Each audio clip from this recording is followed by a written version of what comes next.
Balik po tayo dito sa Quirino Grandstand kung saan patuloy ang matyagang pagpila ng mga deboto ng Puong Itim na Nazareno sa kabila nga po ng napakainit na lagay ng panahon. Tulad nga po ng nabanggit natin kanina ay walang makitang ulap sa kalangitan dito sa tapat ng Quirino Grandstand.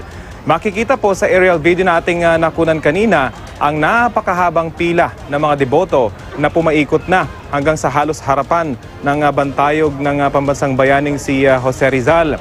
Mas mahaba pa sana ito kung hindi ginawang multi-lane ang isang bahagi ng pila. Kung dati ay lubid na naghihiwalay sa pila, mas maayos na raw ito ngayon dahil ginamitan na ng mga organizer ng plastic orange barrier. Ilan sa ating mga nakausap nga kanina ay madaling araw pa lang daw nakapila na, pero inabot pa rin ng 4 hanggang 5 oras na pumila bago makarating sa harapan ng Quirino Grandstand.